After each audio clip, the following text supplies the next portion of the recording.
Welcome back to episode 3 of the podcast featuring Jon Di Fiore. I first met Jon while I was at William Patterson, and he was doing grad school there. During that time, being at William Patterson, I remember we worked together. We did a Joe Henderson ensemble together. That might have been it. And then, of course, we saw each other around school and whatnot. We worked together as sidemen on a couple of occasions, and then more recently, Jon has been playing in the double drum group the last couple gigs we did in New Jersey and in Baltimore.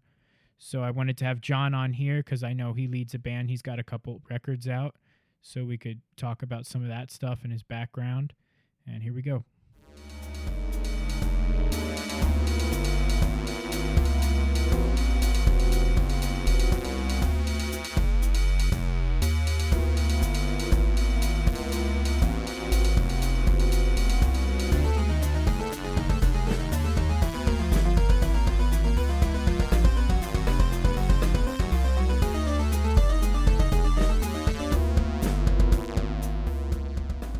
So you mentioned that you were completely self-taught up until you started college. Is that true? Yeah, I mean, I would say it's fairly true. I don't want to make it seem more than what it actually is, but I didn't take any formal drum set lessons until I started college. I did go through my elementary school and middle school and high school music programs, but any drummers out there that have also done that know that learning the typical snare drum, bass drum, if you're in a percussion ensemble, sometimes you play marimba, xylophone, stuff like that. That's very different than what you would apply to a drum set. I mean, learning how to play the actual drum and get a good sound out of it is all the same. But when it comes to using all 4 of your limbs, the role that you play in an ensemble, all that's very different. So yes, it is true to say that I didn't study any formal drum set till college. But you were playing drum set as a high schooler. Yeah, I mean, I've been playing drum set pretty much my entire life. My grandfather and my uncle, my grandfather who's now passed, he was a drummer, and my uncle still is a drummer. Not by profession, they're carpenters by trade, but they played in bands, they played club date gigs and things like that. And so there was a drum set available to me pretty much my whole life. And, I got these great memories of being a kid, being excited to go to my grandfather's house, knowing I was going to get to play his drum set. So they've always been around. Did they teach you? Yeah, they taught me what they knew, and I'm very grateful for that. And then I just kind of took it and ran with it from there. Cool. And you were a joint jazz classical percussionist at NJCU, right? I was, yeah. I did my undergrad at New Jersey City University. And yeah, I studied primarily in the jazz department. My degree from there is in jazz, my overall degree, but I did, the whole time I was there, also studies in classical percussion. So I studied the traditional snare drum, bass drum, cymbals, and timpani, as well as some more kind of avant-garde and modern marimba pieces and percussion ensemble pieces. And I think that really informed a lot of my approach to the drums as far as sound quality goes, because I learned a credible amount about how to make a drum sound the way you want it to at any time you'd like to do that.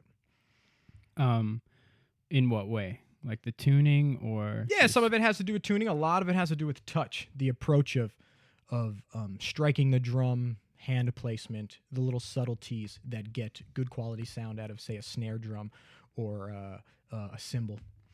Cool. And yeah, who have some of your teachers been, or anything you want to say about that? Yeah. Biggest influences? Yeah, let's go with that. I mean, when I was at NJCU, I studied with the great drummer Tim Horner, left countless and invaluable ideas in me that have helped me to, play the drums the way I do today. But I say, as far as drum set playing goes, my biggest 3 influences that I continue to come back to over and over again are, first and foremost, Roy Haynes, Paul Motion, and Billy Higgins and Tony Williams are kind of variables for me if you want to stay in that top 3 tier.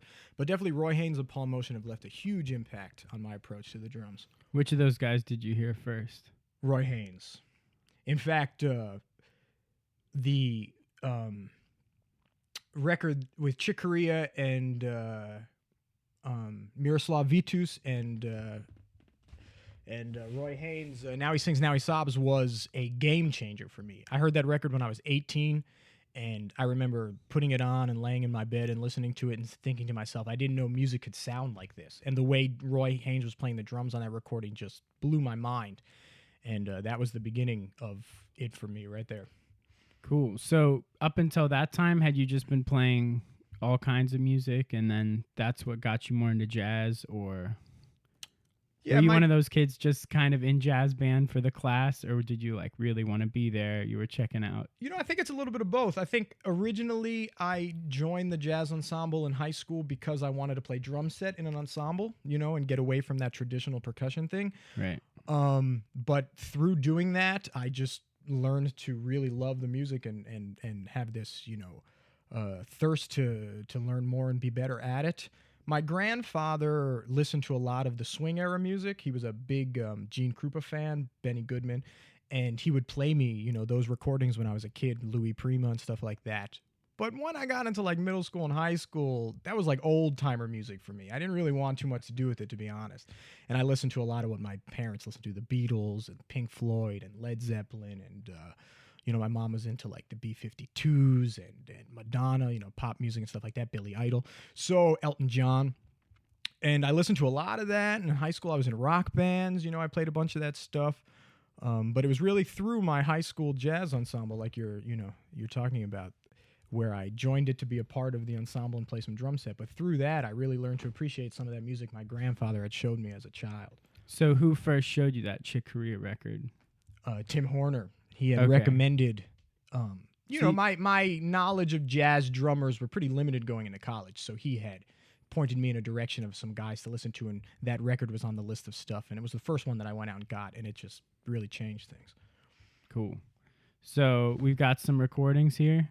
Yeah. I think maybe we should first listen to, I have a long-standing trio with two of my really good friends and musical companions, Billy Test, a pianist, and Adrian Mooring, bassist. And we have a trio we've been playing together for, I believe, close to 7 years now. And in 2014, we put out a record called Yellow Petals. It was a bunch of my compositions. And so we'll play one of the tracks off that record entitled Orange. Orange, not yellow.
So that was Orange. Maybe just going chronologically through the tune. That beginning part with the drums. Could you talk about how you came up with that? Yeah, sure. That is based off of this rhythm from South America called the bolerias. It's traditionally thought of in 12, and the rhythm is basically, so if you're thinking 1, 2, 3, 4, 5, 6, 7, 8, 9, 10, 11, 12.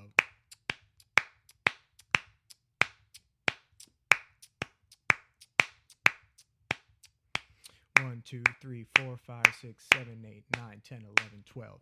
And that's used a lot in like flamenco music. So it's common in a lot of Argentinian music. You can feel it like in 6, but when they 6 and then 3 groups of 2. Yeah, basically that's what it is. Yeah, it's kind of like 4 over 3 and then half notes in 6. Yeah, basically. But they write it out in 12 when you look at it in like traditional flamenco or Argentinian music. Cool. And then we had a bass solo, drum solo. Anything you want to say about that? Yeah. First off, let me tell you where this composition came from. It'll make sense as to why it's a little more abstract than your traditional approach to a tune. I wrote this piece. It's called Orange because it's based off of a painting. A couple years ago, I was involved in this composers collective, and one of the projects we had was a artist gave us all these little 4x4 squares of abstract paintings, and we all had to write a piece based off of that abstract painting. And the little square that I got had a lot of orange in it. And so to try and stay true to the abstract aspect of the art, I figured, well, traditionally when you listen to piano trios, the pianist takes the first solo, then the bassist takes a solo, then they either trade with the drummers or the drummer takes a solo, and then they head out. So I said, well, let's change that, right? So I started off with a bass solo. And if you really go back and listen, the bass actually solos in sections in the melody as well. So that's another kind of unconventional way to approach the beginning of the bass solo, to incorporate it in the melody sections. And then he took his solo, and then it went into a drum solo, and then into a piano solo to kind of get away from that traditional way. But also, this tune is through composed. Well, not through composed in the sense that we were reading every note, but there's not really any sections that repeat. There's one little section that repeats before you get to the ending section. But you never hear that first melody again. You never hear that middle melody, again. So I was really trying to pull off of that abstract aspect, but still keep it in the piano trio maybe texture, if you want to think of it that way. Okay. And then the written part after the piano solo, I think, had a lot of sort of contrapuntal stuff going on between the piano and the drums and the bass. Yeah. I don't necessarily have anything that I call it, but it's almost like kind of like rhythmic reflections, right? So so the drums and the bass work together as a unit in that, and the piano works together works by itself. So it's like bass and drums versus piano. And if you listen to it, when the bass is playing like a 4 over 3 figure or playing in a figure that can be easily broken up into groupings of 3, the pianist is doing the opposite. And then we go back and forth. So I took these different rhythmic concepts. Some of them are like dotted quarter concepts. Some of them are based off of quarter note triplets. And when the pianist was doing one of those, the bass and drums were doing the other, and vice versa. Okay, so it was switching back and forth. Any set number of bars, or just sort of? There were some sections that were repeated. Yeah, that section is written out note for note in both the bass and the piano part. So cool. Yeah, so we got one more recording. Yeah. Or is there anything else you wanted to say about that? No, I mean that pretty much sums up where that recording came from. Enough dissection. For that composition. Yeah, if you want to listen to something else, maybe we get away from my compositions a little bit and talk about some music that I like to play of other people's that really influences me, not only as a composer but also as a drummer. And I did a project not that long ago with Steve Lespine on bass and Rich Perry on tenor saxophone, 2 guys that I'm very fortunate to be able to work with. And we just got together and played a bunch of Monk music because we're all such fans of Monk, and me personally, Monk has left a big influence on me. So I think let's check out a recording that I play with them of Monk's composition, We See.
Thelonious Monk, we see. Let the record show. John is wearing a Thelonious Monk t-shirt right now. Oh, look at that. I am. Oh, I thought that was planned out. No, it was the shirt on the top of the pile in my drawer, but I own a couple Monk shirts, so the probability of that happening is pretty high. So I know you play a lot with Steve, like you're in his band and stuff. Yes. And obviously both these guys teach at William Patterson, where we went. Yes. How often do you get to play with Rich? He's on one of your records, right? Yeah, Rich is on my first record, which was, interestingly enough, the first time I met him was to do that record. He was kind of brought in with some other people that were on the record as well, because the original tenor player folded just about 2 weeks before the recording session. What, he couldn't handle the music? No, I'm not. No more discussion. I'm not going to get that. into that story. It's nothing, no good or bad. It's just a situation that came into place and didn't allow him to be there. So Rich was pinch hitting and he had a home run. Oh, yeah. Yeah. So, yeah, obviously no chord instrument here. Mm-hmm. Do you think that gives you a chance to play differently than you otherwise can? Yeah, that's exactly why I chose, to play with those two guys when we did these Monk recordings. I didn't want a chordal instrument, which sounds interesting because Monk was a pianist, right? But as a drummer playing in an ensemble where there is no chordal instrument, I think frees you up a lot to be more flexible with the rhythmic ideas you can use in your comping. And so playing in a tenor trio for me is one of the musical scenarios I like the most. And so I really wanted to play on that strength, I think, in that scenario. Yeah, well, Harold Mabern would always say you can't out-monk. Yes, so very true. Maybe going without piano entirely is... Hey, man, Mabes knows it, so... Yeah. Yeah, and... I don't know, anything else you want to say about that recording? Or like why you chose that tune? You were asking me about how often I get to play with Rich, I think was the original question. Yeah. Not as often as I would like. That's the true question. I mean, I get to work with him in some other groups as well, a handful of times throughout the year, but Rich really is one of my favorite tenor players in general, and that is around now, so when I get a chance to play with him, I rarely say no. Right. To me, I think he's a good example of someone who really plays motivically and doesn't just default to... Oh, yeah. Yeah. Which I think as a drummer, maybe... Yeah, Rich is an incredible interactor. Right. Yeah. And Steve, what do you... Well, Steve I play with a lot more often. Yeah. I am in his band, which I'm incredibly fortunate to be a part of, and I've learned a great deal from. But we also play in a bunch of other situations together a lot with singers and other groups. And, I met Steve through... going to school at William Patterson and, built a nice relationship both playing and as people, and, we're continuing that. Any closing comments? No, I mean, thank you for having me. Oh, upcoming gigs. Where can people see you play? Oh, okay. Well, my immediate upcoming gigs are not in the New York City area, which is pretty... It doesn't matter. Yeah. Where? I'll be in Albany this weekend. Well, I guess it doesn't really matter if we're going to do this podcast at a different time. This is the internet. Gotcha. You got gigs internationally. Yeah. Let it be known. I'll be in Seattle for a week at the end of February and the beginning of March with a group from Brooklyn called Gloves, which should be fun. You can find this information on my website. Yeah, I'll post links to that. Dates and all that kind of stuff. I have some other stuff coming up in the New York area. And I have to get my calendar out right now to give you dates and times. Nothing that immediately comes to mind. No, I mean, I'm going out of town this weekend. That's my immediate gig. So I'll be in Albany at the Speakeasy. With Steve? No, I'll be up there with the Nate Giroux trio. Nate. Yeah, Nate Giroux and Dylan Perillo plays bass. Two drummers. Yeah. Great. Well, yeah, I'll post links to all of John's stuff in the description, so you can go to his website if you keep it up to date. It is. Nate, thank you for having me, man. I appreciate the time to sit down and talk about this stuff with you. That was the 3rd episode with Jon Di Fiore. I'll have links to all his social media, website, and such in the description, and then a couple pieces of news for myself. March 2nd, I will be playing at the Tasker House in Philadelphia with Tim Bray, Justin Sekulowski, and Gustin Rudolph. That's March 2nd. And then the following Monday, March 6th, I'll be at Chris's with Jake Kelberman, Matt Kepler, and Doug Herlinger.